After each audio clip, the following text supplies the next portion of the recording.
The thoroughbred is a magnificent animal, bred for speed, bred to compete, the sport of kings. Tama is drawing away, and Tama with Mike Smith, they win the Parx Pennsylvania Derby. It's the all-new Let's Go Racing from Parx Casino and Racetrack.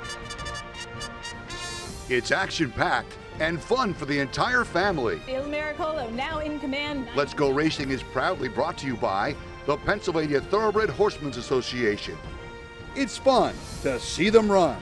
And welcome to Let's Go Racing here on NBC Sports Philadelphia. Chris Griffin joined once again by Dick Jerardi. This isn't Applebee's. What are we doing here? Wait a second. I don't see any mozzarella sticks. I'm looking. Hey, we're back at the track after our run at Applebee's. Back here in studio with a great show coming your way. On today's show, we get into this year's Kentucky Derby. That's right. Former Phillies right fielder Jayson Werth, he's headed to the Derby with Dornoch possibly. We'll see what happens in the Bluegrass Stakes.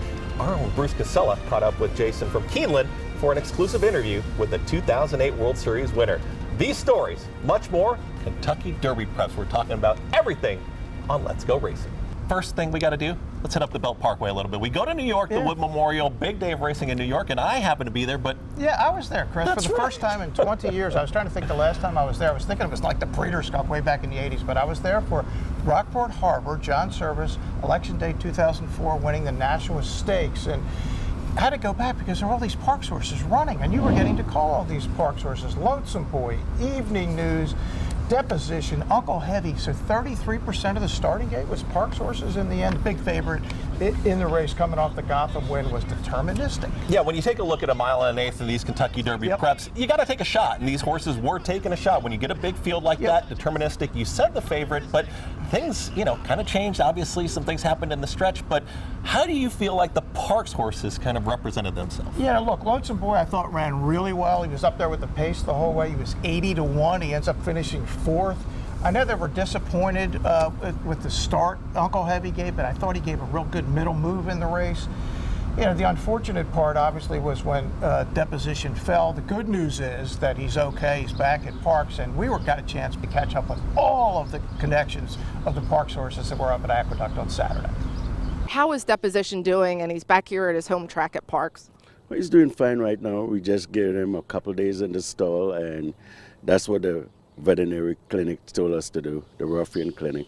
And he's doing pretty good. He's back to being close to normal, so we're happy with it. Thank God. Lonesome Boy, you had to be so thrilled with his effort moving up to graded company. It was very, very impressive. We all pleased and very, very happy with him. I mean, he performed very, very well.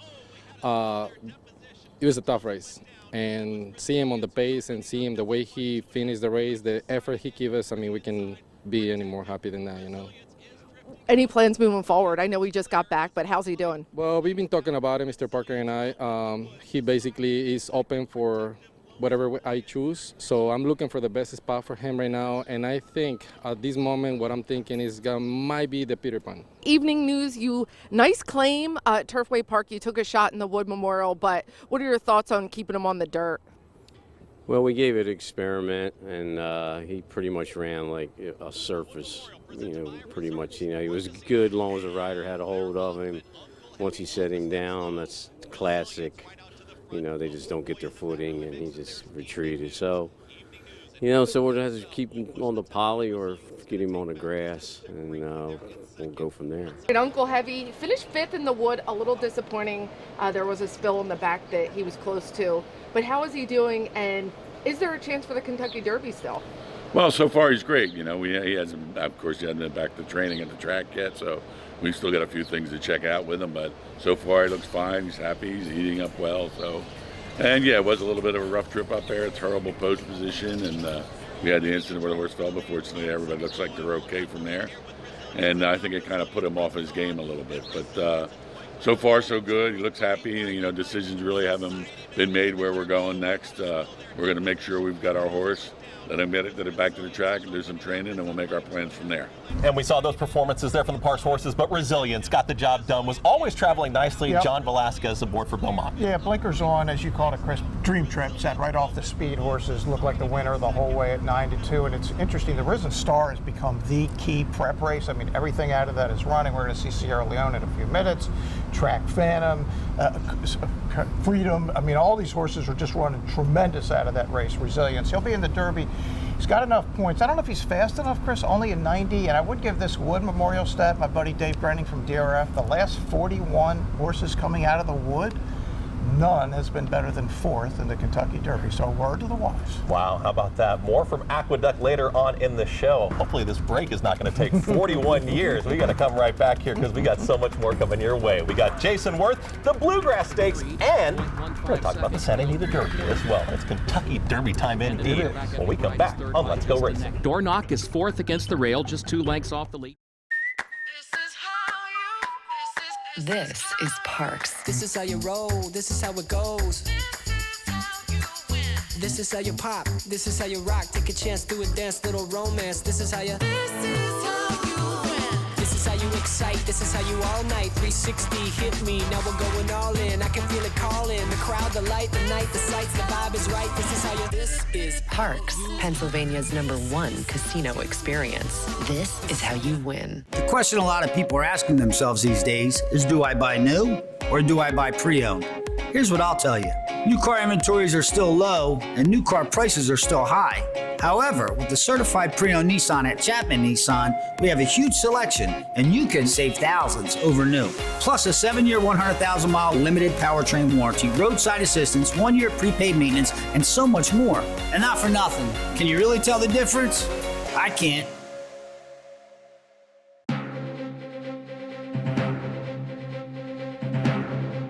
And welcome back to Let's Go Racing. Chris Griffin once again joined by Dick Jerardi here on NBC Sports Philadelphia. And one of these guys needs no introduction. No. Well, actually, both of them probably. Our very own Bruce Casella. You and I were hanging out in New York. Yeah. Bruce had a chance to go down to Kentucky, and he got a chance to catch up with Jayson Werth and talked about his contender, who's going to be looking at the Kentucky Derby in Dornoch.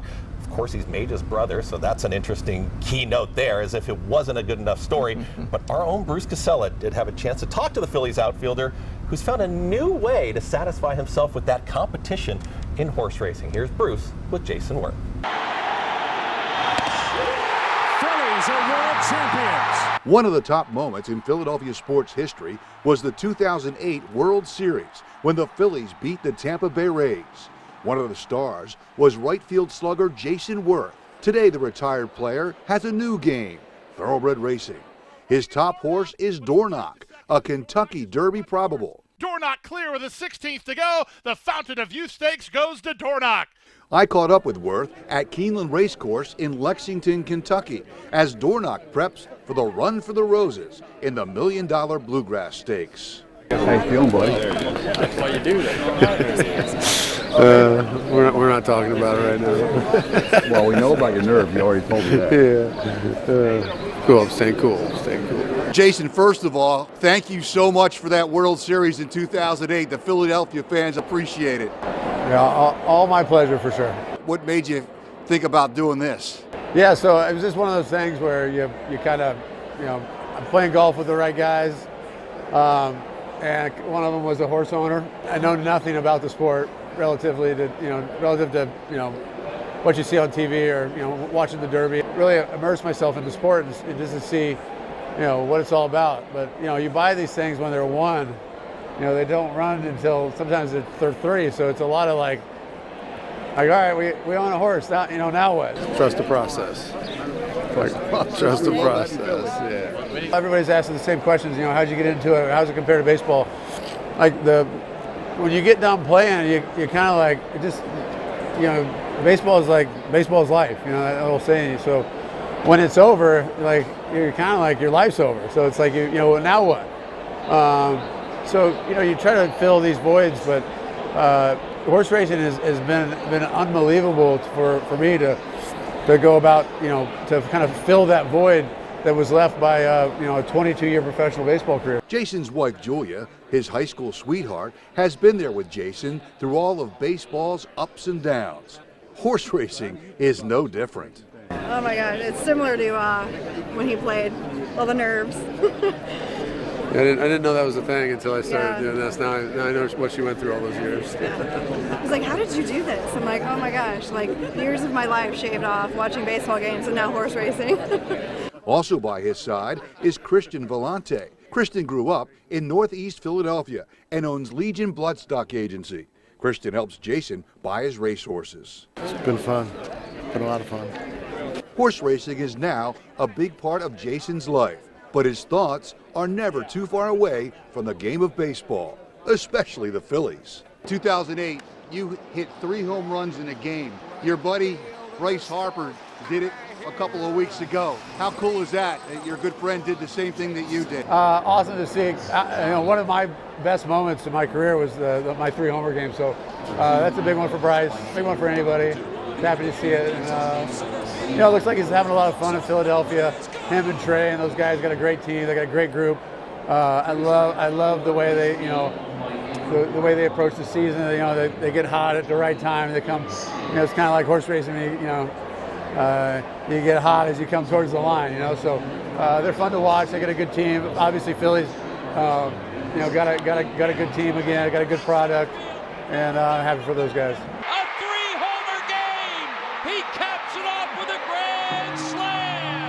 Dornoch, as you will soon see, didn't win the Bluegrass Stakes, but ran well enough to move on to the Kentucky Derby, the first Saturday in May. I was lucky enough to buy in on some really nice horses, and one of them, Dornoch, running here today at the Bluegrass. And just to think in a short period of time here, we got a horse like this that's, a serious guy looking to run a serious race and potentially, hopefully get through today, but he's got enough points to be in the Derby. Anything you want to say to the fans of Philadelphia? I've been telling people that horse racing is really underrated. And I'm thinking there might be a way to help grow the sport, but I know you got Parx. You got the racetrack Parx in Philly there, and it's a part of the city. But you've been to Parx, haven't you? Yeah, I've been. Yeah. Did you have a good time? Yeah, I did have a good time. I think if I, outside of just, let's everybody pull for Dornoch, that take a look at horse racing. It's a great sport, and I think a lot of people underestimate it. And I think it could be a good sport for a lot of people. In Lexington, Kentucky, Bruce Casella for Let's Go Racing. Great job there by our very own Bruce Casella and Jayson Werth. And he had a big race coming up that exact day. And we're talking about the Grade 1 Bluegrass Stakes there at Keeneland. Yeah, Dornoch certainly one of the major contenders. The 8-5 favorite, though, Chris, coming out of that Risen Star we mentioned. Sierra Leone, you called him when he almost won the Remsen against Dornoch. So it's the rematch. And Kurt Becker with the call from Keeneland. Dornoch is 4th against the rail, just 2 lengths off the lead. Gap of 2 more. BU sneaks up the rail into the 5th position. Good money, 6th on the outside. And is followed by Seize the Gray in 7th, Lat Long is 8th, Mugatu is 9th, and Sierra Leone is last of 10, facing a lot of traffic to deal with onto the far turn. 46.48 seconds, the time for that first half mile. Top Connor, the leader. Top Connor leads a length and a half, just a touch, is second by a length to Epic Ride, who's third a half length. Dornoch is still there in 4th to the inside, and BU is in 5th and still 7 lengths off the lead. Now Sierra Leone is toward the center of the pack, looking toward the outside, 8 lengths to make up, just over a quarter mile to go. Top Connor is the leader. Epic Ride swings wide, just a touch between horses. Dornoch has to shift lanes along with Sierra Leone. That pair out in the center of the track, still 5 lengths off the lead as they move by the 8th pole. Just a touch has taken the lead from Top Connor. Sierra Leone is running on from the outside. A 16th to go. Sierra Leone comes forward for the lead and deep stretch. Yeah, I think we know now who the 2 Derby favorites are. Sierra Leone clearly off of this race fierceness. It was dominant in the Florida Derby. Dornoch, Chris, finished 4th. They'll still go into the Kentucky Derby, and Jayson Werth has a little more to say about running in the Derby. We kind of got pinched at the start, and then he was kind of stuck on the rail the whole time. Not the ideal trip for him, but hopefully he learned something. We move on to the next race. Got big things coming, but it's horse racing, man. You never know what's going to happen. You can't expect to win them all. You can't win them all, and you just want them to get through this race healthy and move on. That's the you can kind of breathe now that the race is over. And there was Philly star Jayson Werth. You saw how they performed there in the Bluegrass Stakes. We got to go out to the West Coast now, though. We're going fast. And we go to Santa Anita Derby for two fast horses in there that were matching up in the Grade 1 Santa Anita Derby. Of course, Stronghold and Imagination. Yeah, Imagination, the even money favorite. Stronghold 2-1. Two of the powerhouse barns out there, obviously Bob Baffert. Phil D'Amato, who's a great turf trainer. Chris, hasn't had that many really good horses heading for the Derby, though. Who's this guy calling out there? Oh, Frank Miramati, a guy I know well. He's got that Santa Anita Saratoga double. I don't think we've ever seen that. Here's Frank on the call. Santa Anita Derby. Heading to the 3/8 pole, Tapalo, Imagination yet to be called on, a length and a half back second. Stronghold awaiting racing room. He's just inside. EJ Won the Cup. Then Curlin's Chaos, Winstock, another 3 to Tessuto and McVeigh. Imagination making his move past the quarter pole. EJ Won the Cup, running a good race on the outside.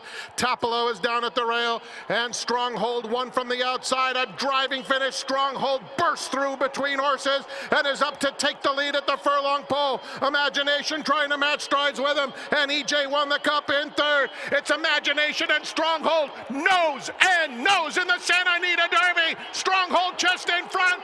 And there's Antonio Frazio with that fist pump. I don't know, the international jockeys, first of all, they're going to have something to say in the Kentucky Derby. Their celebrations are on point, though. No question. It's interesting. Stronghold wins the race, only at 89 buyers, so I'm not sure what that means. That ended a 6-race winning streak out there for Frankie Dettori. He won 6 in a row, and he finally get beat on Imagination in the Santa Anita Derby. No Imagination, obviously, unless they win in court right now with Baffert, but we'll see Stronghold in the Derby. Yeah, we'll have that lone, maybe West Coast contender in the Kentucky Derby this year. Stronghold looking for Phil D'Amato, trying to get the roses. Hey, let's go back to New York. Yeah. We got these frequent flyer just rolling right now. The Bayshore Sprint Race, not going to be that mile and eighth, but a nice sprint race. Yeah, and it was a big day, obviously, for Parx, and it wasn't just in the Wood Memorial. We got 2 Parx horses in this race. Maximus Meridius is the second choice at 2-1. Yo-Yo Candy for Danny V, making his first start of the year. He's 50-1. But remember, he won the Sanford last year at Saratoga at 46-1. The favorite, very slight favorite, yeah, that man again, Chad Brown, proprietary trainer.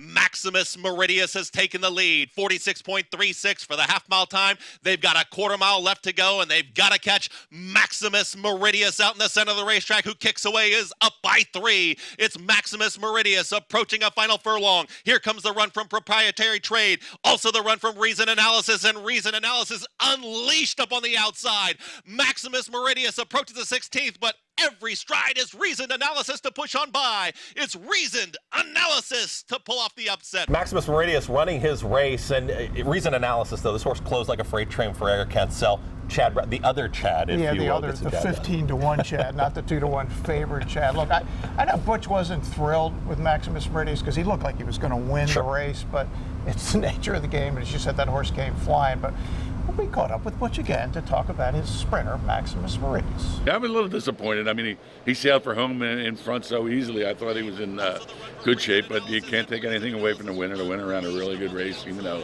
he was kind of jumped up out of nowhere, but he ran a good race. And Maximus, I'm not really sure he's still giving us everything he has.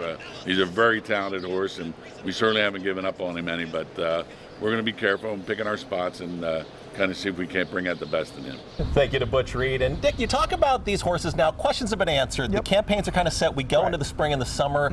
You kind of know what you've got. Yeah, I think there was, some hope that one or more of the Parx horses would get enough Derby points to go on to Kentucky. It did not happen, but Chris, there's a ton of really good races out there for 3-year-olds, including one you're going to be calling in a few weeks, the Peter Pan Stakes. Maybe we see some of the Parx horses there. We're going to see plenty of Parx horses in the winner's circle throughout the rest of this year, and we're going to see one in the winner's circle right now. We're taking a look at the 9th race right here at Parx, and we talked about Parx picks. This is an important race. Right, this is Vine Jet is the 7. He's going to be your 7-5 favorite. Abner Adorno, and really a pretty good race, and our good friend Jessica Marquette has the call. Down the backstretch, on the outside, Olympic Romp, a little bit closer. He's 3/4 of a length off. Kingsville's up to 3rd, to the outside, Midnight Act. Then it's My Redemption, and still at the back, Yes, Sir Colonel. Vine Jet opened up a notch, and he is eager to open up in 2nd. Olympic Romp. There's less than a half mile left to go. Vinejet, he has about 3 lengths now over Olympic Romp. Kingsville to the outside, Midnight Act, then back to My Redemption. And yes, sir, Colonel, the half, 48-3. Vinejet is doing it easily on the lead, and he takes them into the far turn. It's Vinejet and Abner Dornoch. He's being confidently handled.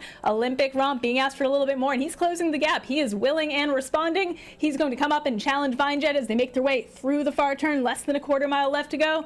Vinejet on the outside. Olympic Romp looms the half, 48-3. At the top of the stretch, it is Vinejet. Olympic Romp coming up to his outside to take a swing at him. Midnight Act, Kingsville in at the rail, but the battle is on the front end. Vinejet, Olympic Romp sticks his nose in front. Let's see if Vinejet can counter. These two are noses apart. There's a 16th left to go. Olympic Romp with a narrow advantage. Vinejet coming right back at him on the outside. Yes, sir, Colonel, but it's Olympic Romp. Olympic Romp getting the job done. Sylvester Gonzalez aboard. You get a nice juicy price there, 11-1. Yeah, how about 11-1 for Susan Kroll? First time off the claim, Chris. Vinejet looked like a winner like the whole way, and Olympic Romp just kept coming and got by a neck at the what? Yeah, that's that running style right there. We got to run to another break. We got plenty more coming up in the show. When we come back, we're going to talk about the Train for Home Family Photo of the Week. We got our Jockey and Trainer of the Week as well, and we got plenty to talk about in Ion Racing. That's coming up later as well. All coming up here on Let's Go Racing on NBC Sports Philadelphia.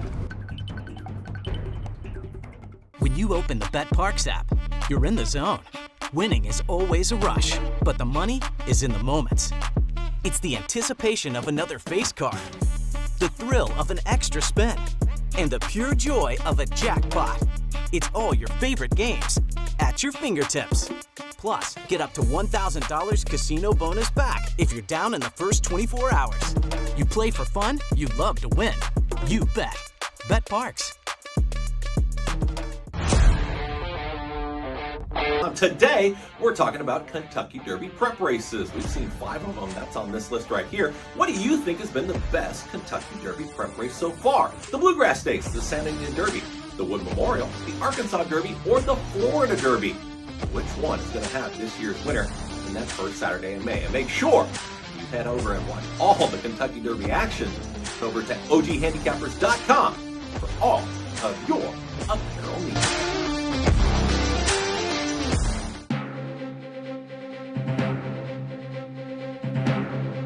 What's going on? Welcome back to Let's Go Racing here on NBC Sports Philadelphia. Still waiting for our appetizers. We still don't have them here in the studio. Okay, what kind of service are we here? Man, we got to get back over to Applebee's really soon. We got our Turning for Home Family Photo of the Week. Of course, we do this every week and taking a look at Meet the Elite. This is a horse for Ed Coletti Jr. How about our man Eddie C. getting it done with a horse headed for Turning for Home? Always great to see the horses that ran right here at Parx end up in great homes through our great program. Hey, Jockey and Trainer of the Week. We're going to switch it up a little bit. Let's talk about the Trainer of the Weekend. Danny Velasquez picked up a couple wins. A little bit of an injury, I guess, in his Muay Thai fighting as well. Yeah, what's up with that, Danny? I mean, just stick to the horses, my man. Just come out in the mornings. That's enough activity for you. The wins always make those injuries just a little bit less pressure, if you will. Hey, take a look at Jockey of the Weekend. These are one of those moments. Yes. I think this was about his 25th mount, if I'm right, somewhere around that range. Johario Rodriguez, another rider that we see, a young man from Puerto Rico that's come up here to Parx, and he picks up career victory #1. And he got indoctrinated doing it, Chris. Anybody that's ever watched it, they know what happens to these jockeys when they win their first race. There you see Johario Rodriguez might have been running faster than the horse, actually, trying to get away from all the fun here at Parx. Congratulations to him and his agent, Joe Hampshire, doing a tremendous job. Best of the rest, of course, we got to take a look at, let's go back to New York. If we haven't spent enough time in New York, let's head back there, taking a look at the Gazelle. Right, so we're interested here because Carmelina was running in this race. She was in front for Butch Reed. Just probably a little too far, Chris, maybe a furlong or too far. And here comes Where's My Ring, and as you called it, a maiden no more. Wins a graded stake onto the Kentucky Oaks. Interestingly, the final time here was only 0.05 slower than the Wood, which again suggests don't get too excited about those Wood horses in Kentucky. You've been warned now. Yeah, and I think Where's My Ring she got tired of following Kinza. She comes out to the East Coast. She finds some good Found a little easier group of horses to run against, for sure. PTHA Trophy race, of course. We do that every week here, and Danny Gibson got a chance to catch up with the winning connections. But first, we got to see who those are. Jacinto Solis gets it done. Abner Dornoch, White Walker. Yeah, White Walker coming from like mid-pack, Chris, in this race. And the question is this horse going to get up or not? Well, we already know he's going to get up because we're talking about him. He gets up by a neck at the wire, and Danny caught up with the connections after the race.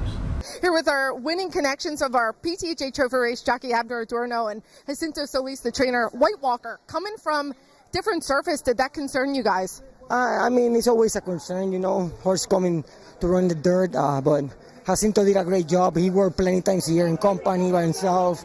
We got to figure him out, and today he got the job done, and thanks to the team always supporting me, and you know, it's always good winning for these people. And congratulations to White Walker, Jacinto Solis, and Abner Dornoch. Always good in front of the mic. Always gives you a great interview. Absolutely.